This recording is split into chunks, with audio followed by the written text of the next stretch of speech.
Hello guys, പ്രകൃതി നമ്മുടെ അമ്മയാണെന്ന് നാം പറയാറുണ്ട്. എന്നാൽ പ്രകൃതിക്ക് കോപിക്കാനും അറിയാം. അതിൻ്റെ കോപം പ്രകടിപ്പിക്കുന്ന രീതികളിലൊന്നാണ് ഉരുൾപൊട്ടൽ. ഒരു നിമിഷം സമാധാനത്തോടെ ഒഴുകുന്ന ഒരു നദി, അടുത്ത നിമിഷം കോടാനുകോടി ടണ്ണുകൾ മണ്ണും പാറയും വലിച്ചുകൊണ്ട് ഓടുന്ന ഒരു ഭീമൻ.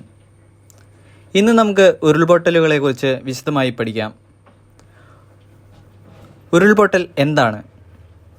ഉരുൾപൊട്ടൽ എളുപ്പത്തിൽ പറഞ്ഞാൽ മണ്ണും പാറയും മറ്റ് അവശിഷ്ടങ്ങളും ചേർന്ന ഒരു വലിയ പിണ്ഡം ഒരു ചെരുവിൽ കൂടി വേഗത്തിൽ താഴേക്ക് ഒഴുകുന്ന പ്രതിഭാസമാണ്. ഇത് പല കാരണങ്ങളാൽ സംഭവിക്കാം. വ്യാപകമായ മഴ, ഭൂകമ്പം അല്ലെങ്കിൽ മനുഷ്യനിർമ്മിതമായ പ്രവർത്തനങ്ങൾ തുടങ്ങിയവ ഇതിന് കാരണമാകാം. ഉരുൾപൊട്ടലിൻ്റെ കാരണങ്ങൾ: മഴയ്ക്ക് ശേഷം മണ്ണ് അയഞ്ഞു പോകുന്നത്, ഭൂകമ്പത്തിലെ ചലനം, അമിതമായ വൃക്ഷവെട്ടൽ, അശാസ്ത്രീയമായ നിർമ്മാണം തുടങ്ങിയവ ഉരുൾപൊട്ടലിന് കാരണമാകാം.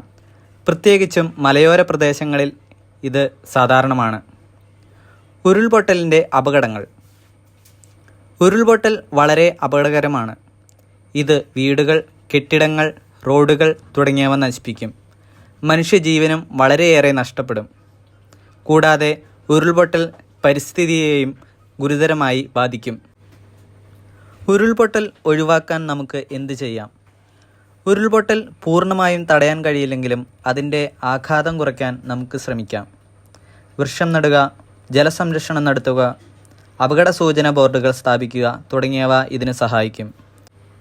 ഭരണകൂടം ശാസ്ത്രീയമായ പഠനങ്ങൾ നടത്തി അപകട സാധ്യതയുള്ള പ്രദേശങ്ങളെ തിരിച്ചറിഞ്ഞ് അവിടെ നിർമ്മാണം തടയുകയും വേണം.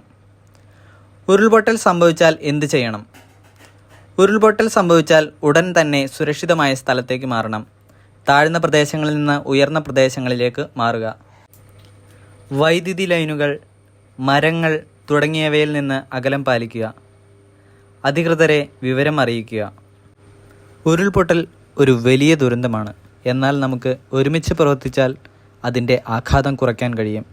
പ്രകൃതിയെ സംരക്ഷിക്കുക, അപകട സൂചനകൾ ഗൗരവമായി കണക്കാക്കുക, അധികൃതരുടെ നിർദ്ദേശങ്ങൾ പാലിക്കുക എന്നിവ നമ്മുടെ കടമയാണ്.